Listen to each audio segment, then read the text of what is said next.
ధన్యవాదాలు sir. So, చాలా ప్రతిరోజు నాకు చాలామంది పిటిషన్స్ ఇస్తా ఉన్నారు సార్. ఎందుకంటే నేను అక్కడ దగ్గర అందుబాటులో ఉన్న ప్రజలకి మిగతా సభ్యుల్లాగానే ఇక పిటిషన్స్‌లో భాగంగా కొన్ని విషయాలున్నాయి సార్. ఈ విశ్వ బ్రాహ్మణులు వాళ్ళు చాలా కాలం నుంచి కొన్ని డిమాండ్‌లు చేస్తా ఉన్నారు సార్. వాళ్ళకి కమ్మరి, వడ్రంగి పని చేసుకునే షాపులకు ప్రభుత్వం ఇప్పుడు 50% ఉచిత కరెంట్‌ని ఇస్తా ఉంది సార్. దాన్ని పూర్తి స్థాయిలో 100% ఇవ్వాలని చెప్పి వాళ్ళు వాటితో పాటు అనేకమైనటువంటి డిమాండ్‌లు చేస్తా ఉన్నారు సార్. వాటిని ఒకసారి పరిశీలించాల్సిందిగా తమ ద్వారా పిటిషన్ ఇస్తున్నాను సార్. గట్టిగా రెండోది అసిస్టెంట్ ఎగ్జిక్యూటివ్ ఇంజనీర్స్‌కి ప్రమోషన్ల విషయంలో కొంత ఇబ్బంది జరుగుతుందనేటువంటి అంశాన్ని కూడా నా దృష్టికి తీసుకురావడం జరిగింది సార్. దాన్ని కూడా తమరి ముందుకు తీసుకొస్తాను సార్. ఇక Telangana residential educational institutions recruitment బోర్డుకు సంబంధించి అక్కడ జరిగిన రిక్రూట్మెంట్లో డిసెండింగ్ ఆర్డర్ ఫాలో కాకపోవడం వల్ల చాలా ఖాళీలు ఏర్పడ్డాయి. తద్వారా వెనక ఉన్నటువంటి వాళ్ళకి అవకాశాలు ఇస్తే బాగుంటుంది, లేకపోతే ఈ అభ్యర్థులతోనే నింపాల్సని చెప్పి వాళ్ళు చెప్తా ఉన్నారు. ఉద్యోగాలు ఇచ్చి న్యాయం చేయాలని చెప్పి వాళ్ళు కూడా కోరుతా ఉన్నారు అధ్యక్ష. సో తమరి ద్వారా ఇది కూడా పరిశీలించాల్సిందిగా పంపిస్తున్నాను అధ్యక్ష. ఇక క్యాబ్ డ్రైవర్లకు సంబంధించి వాళ్ళు గతంలో పెట్రోల్ ధరలు పెరిగిపోయినాయి, ఆ తర్వాత ట్యాక్సులు పెరిగిపోయినాయి, ఈ విధంగా మాకు మెయింటెనెన్స్ ఛార్జీలు కూడా పెరుగుతూ ఉన్నాయి. కాబట్టి పెరిగినటువంటి వ్యయానికి అనుగుణంగా మా కిలోమీటర్ ఛార్జీలు కూడా ఫిక్స్ చేసి పెంచాల్సిందిగా వాళ్ళు క్యాబ్ డ్రైవర్లు వాళ్ళు డిమాండ్ చేస్తూ ఉన్నారు సార్. ఆ పిటిషన్ కూడా నాకు ఇచ్చారు సార్. తమ ద్వారా మీ ముందు పెడతాను సార్. ఇక మీకు వచ్చిన దరఖాస్తులు నీటికి తెచ్చినట్టు ఇక మరి ఏం చేయాలి సార్? మరి నాకున్న ఆప్షన్ మీరేనా? మీరు పెద్దమ్మ మీరు ఉన్నారు కాబట్టి మీకు చెప్పుకోవడానికి అవకాశం ఉంది సార్. మాకు మీరు ఇక మాకు ఇప్పుడు ఏమైందంటే సార్, ప్రతిరోజు ఆఫీస్ కాడికి పోతే 100 నుంచి 200 మంది ఉంటారు సార్ కాగితాలు పట్టుకొని.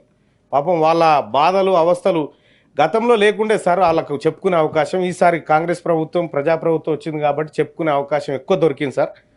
సో చాలామంది టీఆర్ఎస్ పార్టీ నాయకులు కూడా మాకే ఇచ్చిపోతున్నారు సార్, మీరే చెప్పగలుగుతారని. అవును సార్, నిజం సార్. అయితే ఇక బోర్డ్ ఆఫ్ ఇంటర్మీడియట్లో 308 ఫిజికల్ డైరెక్టర్ పోస్టులను భర్తీ చేయాలని చెప్పి తెలంగాణ అన్ఎంప్లాయీస్ ప్రైవేటు అలాగే ఫిజికల్ ఎడ్యుకేషన్ టీచర్స్ వాళ్ళు పిటిషన్ ఇవ్వడం జరిగింది సార్. ఇది కూడా తమరు ముందు పెడతా ఉన్నా సార్. అలాగే మున్నూరు కాపులకు సంబంధించి ఒక పిటిషన్ వచ్చింది సార్. మున్నూరు కాపులకి కార్పొరేషన్లో దాదాపు ఒక 2,000 కోట్లు కేటాయించాలని చెప్పి వాళ్ళు, అంటే నేను ఆ కమ్యూనిటీకి సంబంధించినటువంటి మనిషినే సార్. అందుకోసమే వాళ్ళు నా దగ్గరకు వచ్చి మీరు ప్రభుత్వం ముందు పెట్టండి ఈ అంశం అని చెప్పినారు సార్. అలాగే మున్నూరు కాపులకు సంబంధించినటువంటి ఏదైతే ల్యాండ్ ఇచ్చినారో అక్కడ ఆత్మగౌరవ భవనం అని చెప్పి దానికి నిర్మాణం కోసం ఒక 20 కోట్ల రూపాయలు మంజూరు చేయాలని చెప్పి వాళ్ళు చెప్తా ఉన్నారు సార్. అలాగే ఇంకా రాబోయేటువంటి స్థానిక సంస్థల ఎన్నికల్లో కూడా రిజర్వేషన్ల శాతం బీసీలకు పెంచాలని చెప్పి వాళ్ళు డిమాండ్ చేస్తూ ఉన్నారు సార్. అది ఆ పిటిషన్ చేస్తూ ఉన్నాను సార్. ఇక పాలిటెక్నిక్ లెక్చరర్స్ అసోసియేషన్ సంబంధించి జనరల్ ట్రాన్స్ఫర్లో ఆ అంశాన్ని పరిశీలించమని చెప్పినారు సార్. అది ఆల్రెడీ ఉన్నట్టుంది సార్. ఇవి చాలా పెండింగ్ ఉన్నాయి సార్ నా దగ్గర, దయచేసి. అలాగే ఎయిడెడ్ జూనియర్ లెక్చరర్స్ అసోసియేషన్ వాళ్ళు కూడా అబ్జార్షన్ చేసుకోమని చెప్పి వాళ్ళు రిక్వెస్ట్ చేస్తూ ఉన్నారు సార్ చాలా రోజుల నుంచి. ఆ పిటిషన్ కూడా పంపిస్తున్నాను సార్. ఇక ఇంకొకటి sir, Telangana inclusive educational resource పర్సన్స్కి సంబంధించినటువంటి సార్ వివిధ దివ్యాంగ పిల్లలకు బోధిస్తున్నటువంటి చాలామంది టీచర్లు వాళ్ళు కాంట్రాక్ట్ బేసిస్లో వాళ్ళు పనిచేసినారు సార్ చాలా కాలం పాటు. ఇటీవల కాలంలో ప్రభుత్వం ఆ ఉద్యోగ నోటిఫికేషన్ వేసింది. అయితే 764 మంది మేము ఉపాధ్యాయులం ఉన్నాం, మమ్మల్ని క్రమబద్ధీకరణ చేయమని చెప్పి వాళ్ళు నాకు ఒక రిప్రజెంటేషన్ ఇచ్చినారు సార్. పిటిషన్ రూపంలో తమరి బెంచ్ పైకి పంపిస్తున్నాం సార్. అలాగే ఈ కీస్ హై స్కూల్ సార్ సికింద్రాబాద్లో ఉంది. వాళ్ళు కూడా సేమ్ అబ్జార్షన్ అడుగుతూ ఉన్నారు సార్. వాళ్ళు గత కొన్నేళ్లుగా పనిచేస్తూ ఉన్నారు, ప్రభుత్వమే జీతాలు ఇస్తూ ఉంది, అన్ని చేస్తూ ఉన్నారు సార్. కానీ వాళ్ళకు గుర్తింపు అనేది లేకుండా పోయింది అనేది వాళ్ళు ఆవేదన వ్యక్తం చేస్తూ ఉన్నారు సార్.